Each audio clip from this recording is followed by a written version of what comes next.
Okay, so once upon a time, a long, long time ago, in the south of China, there lived a teacher. And he was an oldish man with a long grey beard and long grey hair. And the grey hair he used to tie up. These days, I think that teacher would be a woman. But in those days, I think the teacher was a man. It's a long grey beard, grey hair that he tied up. And he was a very popular teacher. All his students loved him.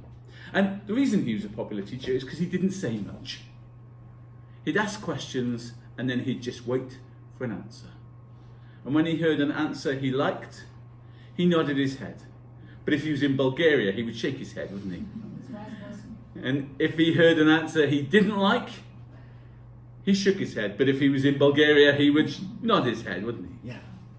So he just would listen and he'd nod or shake, and the students would change what they were saying depending on how he responded to them. And there was a lot of respect both ways.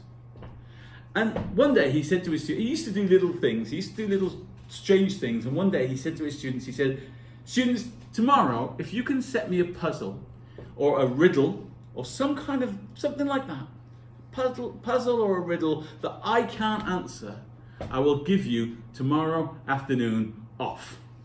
And the kids were like, "Oh, wow, we get tomorrow afternoon off, we've got to find a puzzle." So they all went home from school and they asked their mums and they asked their dads and they tried to think of a puzzle or a riddle that they could come back to school with the next day.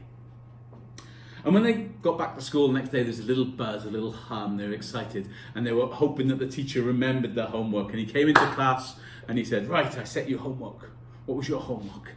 And they said, "We've got riddles for you." And he said, "Okay, so come on, let's have the first one." And a little girl stood up and she said, "What has 4 fingers and a thumb and is not a hand?" If you know the answers to these, don't shout them out, but I'll ask you in a minute, okay? So the teacher stroked his long beard and he scratched his head. And he thought for a minute, and there was a little buzz of excitement. "Oh, we're going to get the afternoon off, we're going to get the afternoon off." And then the teacher went, "I know." And he said, 4 fingers and a thumb, but it's not a hand? It's a glove. The kids all, we're not going to get the afternoon. So then a little boy stood up, and the little boy stood up and he said, "I've got one. What belongs to you, but is used more by other people?" And again, the teacher stroked his long beard and scratched his head and stroked his long beard and scratched his head. And the kids were like, "Oh, we're going to get the afternoon off, we're going to get the afternoon off." And then he said, "Ah!"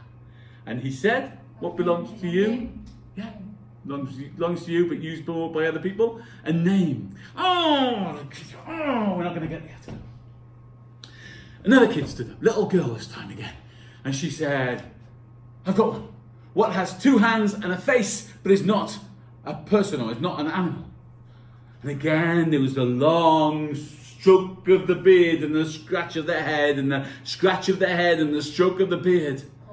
And they were thinking, "Oh, we're going to get the afternoon off." And then the teacher went, "It's a clock. Oh, we're not going to get the afternoon." So this went on all morning. One after the other, they asked their question until there was one little girl left at the back. And the little girl who was left at the back stood up.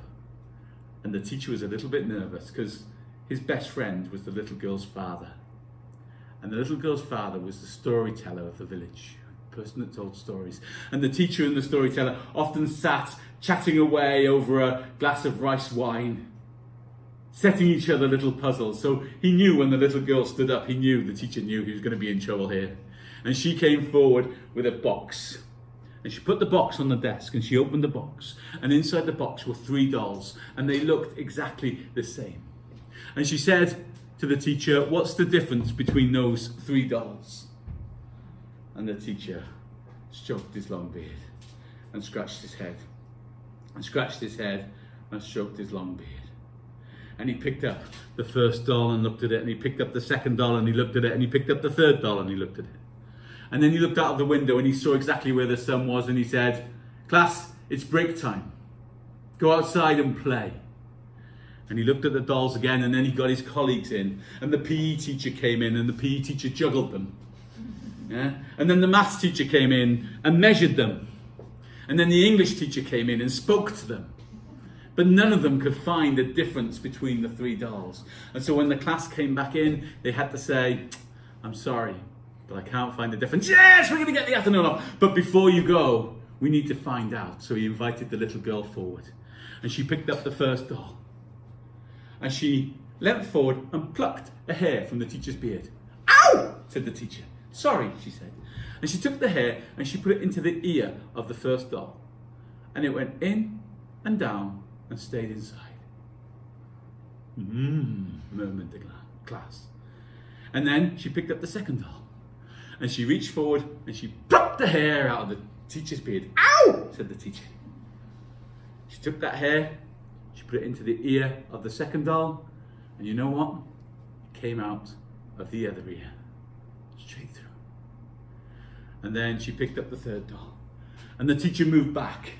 But she was too quick and she plucked the hair. Ow!